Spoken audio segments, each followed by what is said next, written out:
to say the least.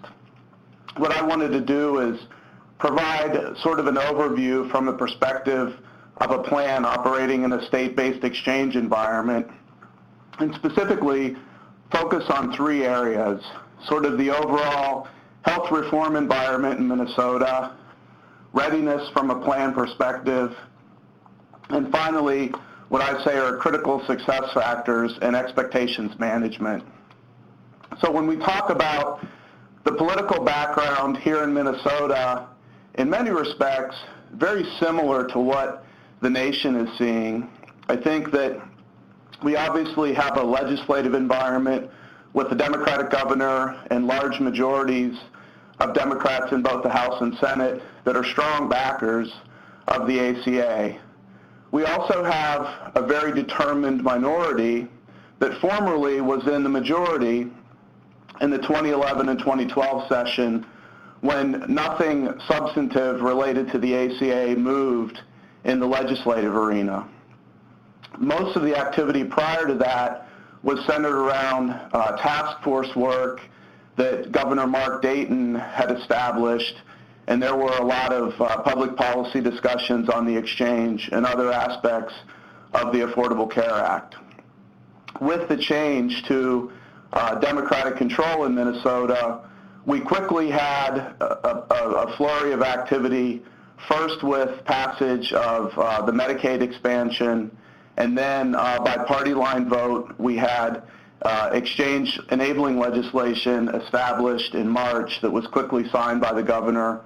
And in fact, Governor Dayton just appointed the board of our state-based exchange, which is known as MNsure, just last week.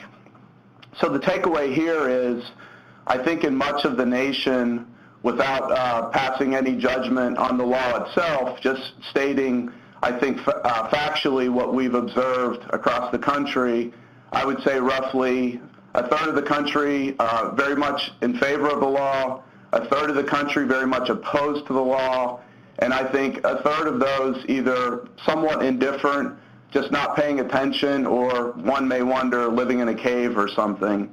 And I think that Minnesota is reflective of that in many ways from a political standpoint.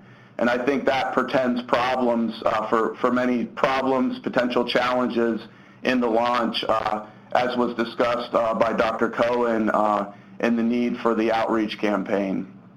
So shifting quickly from the political to the policy, I wanted to give a sense of some of the key policy issues that are really going to determine the makeup and composition of Minnesota's state-based exchange, as well as changes in our marketplace. The first thing I would say is that our existing Minnesota Care program, which is our state Medicaid expansion, one of the more robust expansions of Medicaid in the country, will continue in 2014. And for us, that's going to significantly narrow the size and scope of the exchange, mostly because, as I'm sure most listeners know, there are premium subsidies, but also cost-sharing reductions available for those below 250% of the poverty level, and those are the individuals who are going to most directly benefit from the subsidies and assistance that's available under the ACA. So much of that population is already covered in Minnesota under the Minnesota Care program, so that would be the natural base for the exchange population. But because that program is going to continue and the state is in discussions with CMS on the future of Minnesota Care vis-a-vis the basic health program, that will ultimately mean that our exchange will probably be smaller, maybe by as much as 100,000 people smaller, those staying in that program that are currently in there. The second big variable for us in terms of our exchange population and what happens in our market going forward, Minnesota has the largest high-risk pool in the country with an enrollment of 27,000 people. That probably is the most significant policy unknown, because naturally if you have 27,000 people rolling out really quickly into the exchange, that could serve as having a base of a pretty unfavorable premium pricing standpoint. We know, for example, that actuarially the high-risk population represents about 1% of those of the total population, 1% of those enrolled in commercial coverage now.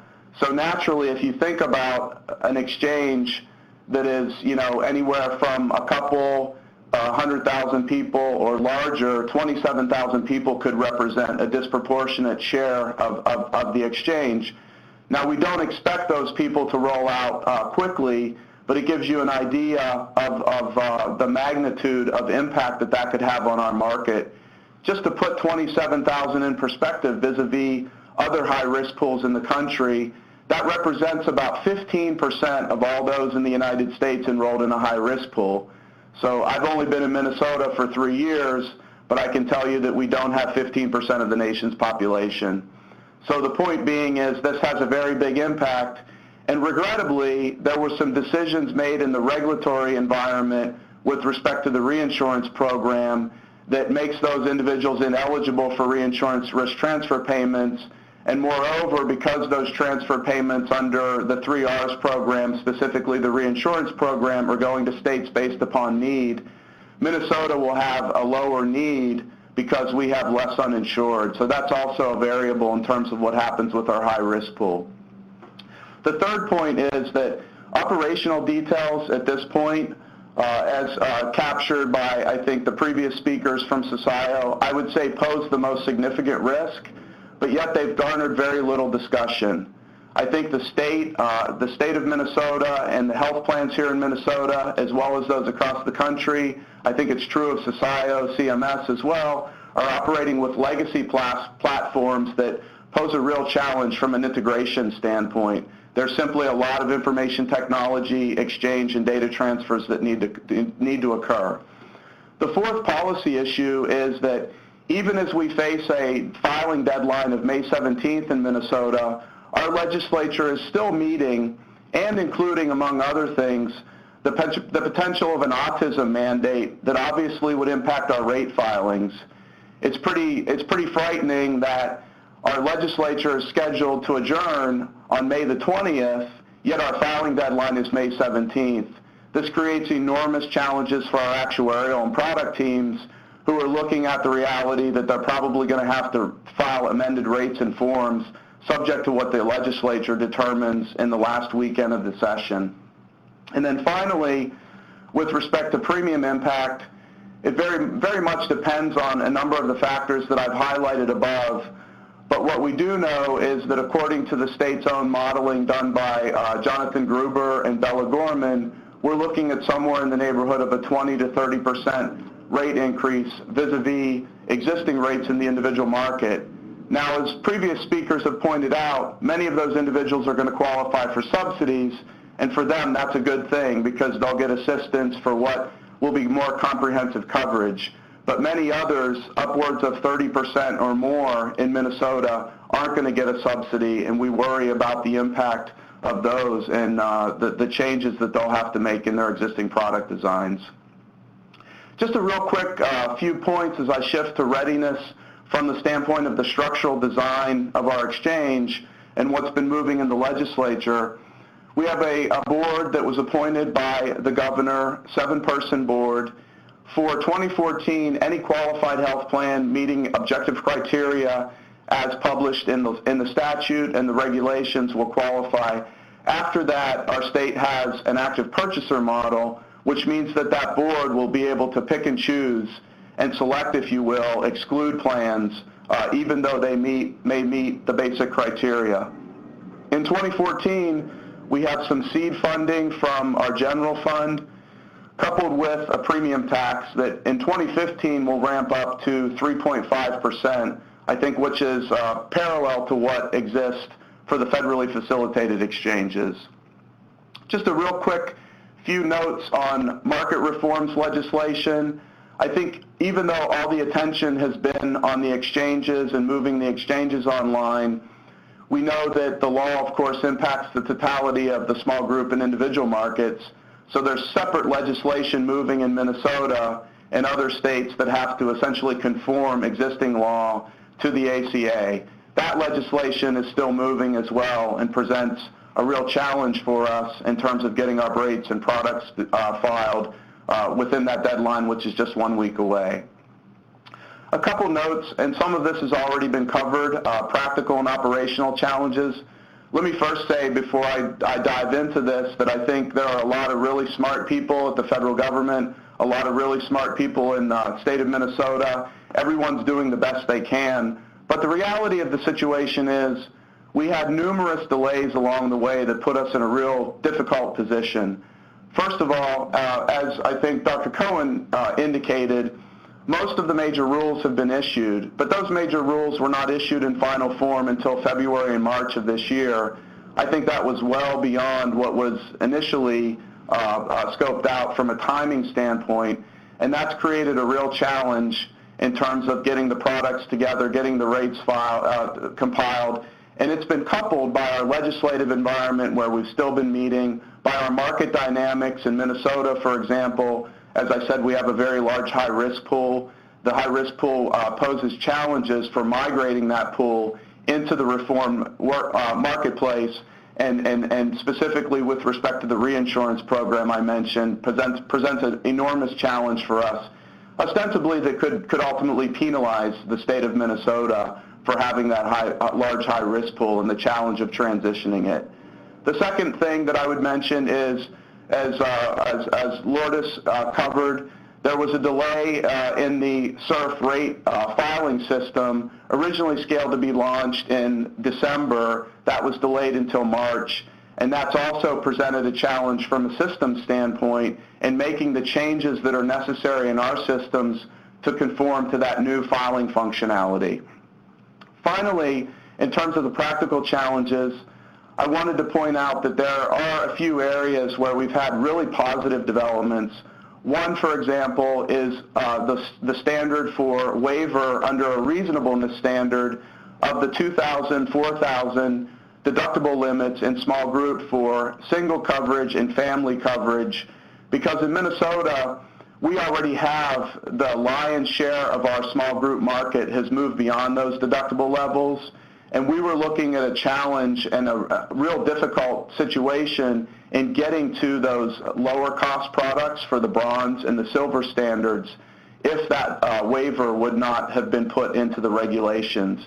So I want to be clear to call that out, where there's a very positive picture from the standpoint of practicalities of moving to the market that we have now, to the market that's comprehended under the ACA, and also area rating factors is a real big one for us in Minnesota.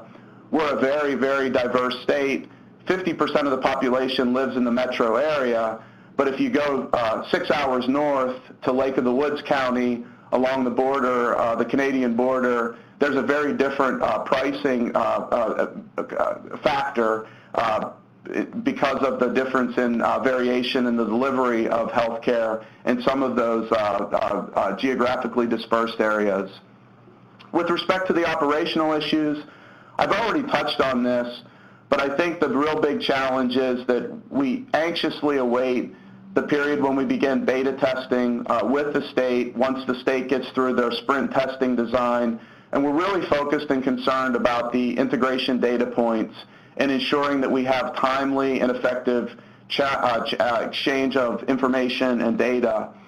And then, as was discussed by Dr. Cohen, with respect to the outreach and education effort, we really worry significantly about what we would say greater Minnesota. When you get outside of the metro area here in the Twin Cities, there's frankly very little awareness of the ACA, and in many of those geographically dispersed areas now, we see upwards of 50 to 60% of those uninsured in Minnesota are already eligible for very low-cost coverage in one of our public programs. So we know that it's going to be a challenge of getting them enrolled in the ACA and making sure that we have a large enough and balanced enough risk pool in the reform market. With respect to the readiness summary, I just really offer this timeline as an effort to capture sort of where we are as a state. I think the big thing that I would say is that our filing deadline is, as I said, a little more than a week away. We're quite concerned about the fact that the legislature continues to meet, and again, the challenge of operating in an environment where we're going to have a very limited window for testing and working out some of the kinks. I think I've highlighted some of the large risks and unknowns for us as a health plan. I think the good news is that with respect to the structure of the market, most of the knowns are in place. Some of those, as was indicated, are by regulation. Others, such as the group size limit, we know that we're going to be status quo in Minnesota at group size 50, for example. And as I mentioned, we know that our Minnesota Care program is going to continue, so that provides a transition source of comfort, if you will. So with respect to what I call managing expectations and charting a path for success, I want to talk about sort of, we are where we are. Again, as I've said, there are a lot of really good and smart people all the way around, whether they're in a federal regulatory situation, state regulatory situation, in a health plan, others trying to get this up and running. I think the first thing is we have to be realistic with the public, and that we know that changes on this short a timeline inevitably are going to have enormous problems. We're inevitably going to have significant market confusion. I think there was a poll last week that came out from the Kaiser Family Foundation that showed significant portions of the public thinks that the Supreme Court actually invalidated the law last year. So that just is sort of, a snapshot of the public relations challenge that lies ahead. I think the final point that I would say here is that I worry quite a bit about the consumer reaction to shifts in the responsibility for purchasing. What I mean by that is, if you're a baby boomer who's been in a group coverage environment for 30 years, you've probably never had a deductible higher than $1,000.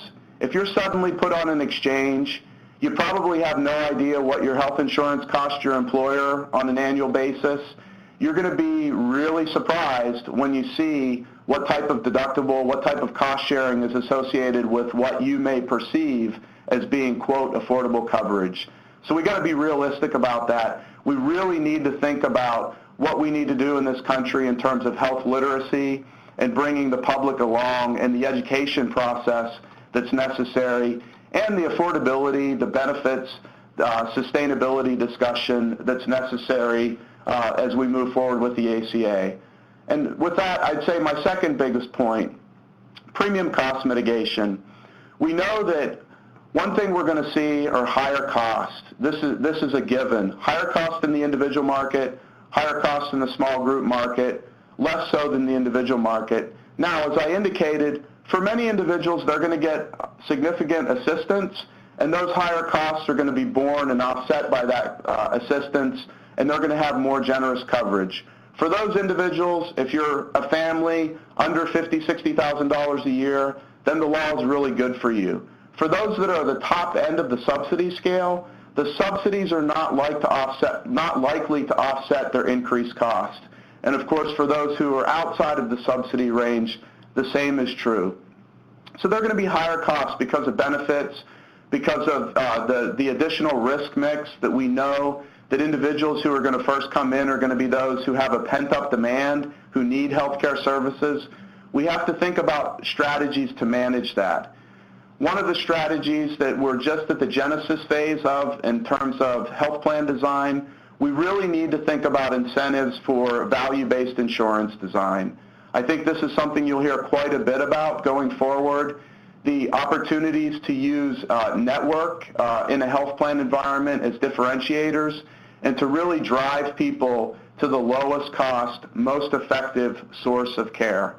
And then finally, something that's critically important is we need to reduce distortions that hasten shifts among market segments.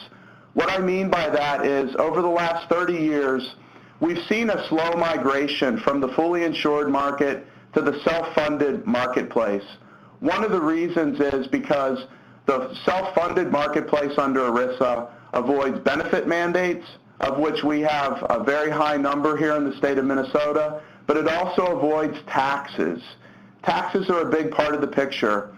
In the reformed environment, as compared to the current environment, for example, in the state of Minnesota, we're looking at going from about 6 to 6.5% in taxes on the small group market to about 12.5% to 13% in taxes in the small group market. I can tell you that that's a really big deal when we talk about doubling of the tax base. And the problem is that historically we've talked about taxes and health plan fees and assessments in the context of them only being 1 or 2%. But the reality is in the state of Minnesota and many other states, we're looking at several varieties, 4 or 5 varieties of 1 or 2%, which add up over time. What we want people to do is to make their health decisions based upon the value of the benefits, not based upon tax policy. Finally, the third point that I would say is that innovation, not the government, should drive cost and quality. We're very fortunate in the state of Minnesota to have a collaborative effort driven by the health plans, the large care systems, and the provider community called Minnesota Community Measurement. Minnesota Community Measurement provides some baseline data on cost and quality reporting information. So as an individual consumer, you can go in and you can compare the top 25 or 50 services throughout the largest care systems in the state of Minnesota. So you can see, for example, that there might be a 200 or 300% difference between garden variety medicine, things that are performed thousands of times every day, things like common blood draws or a standard blood draw or colonoscopies. In Minnesota, we have that. In many states, they don't. That's something that we can build on because of our record of driving awareness and health policy innovation, and we think that should continue to be the role of the private sector. The second point that I would make here is that we can learn quite a bit from the Part D experience, where things, as I said at the beginning, we know are going to be messy, as they were with Part D, but we learned valuable lessons in Part D in terms of the fact that it's really important for web platforms and other platforms to make sense for consumers. We need to simplify those platforms. And then finally, I think one thing that we don't know is that the size and scope of the exchanges is unclear. But as many have recently suggested, the large employer community in the fully insured large group segment and the ASO segment are looking at alternatives such as private exchanges. So I will think that even though other market segments, large group and ASO, are not impacted directly by the ACA, the good news is that those employer groups are using the law as a catalyst for change, to drive innovation, to drive quality, to make sure that their employees are more engaged and better informed about opportunities to lower cost, make more informed decision-making with decision support, and really try to truly achieve medicine that's delivered with the triple aim that I think all of us share, again, whether in a health plan, whether state, federal regulator, or others. So I hope that was helpful, and I look forward to your questions. Thanks so much, Scott. We really appreciate your thorough explanation of the complex environment facing insurers and your experience in Minnesota to date.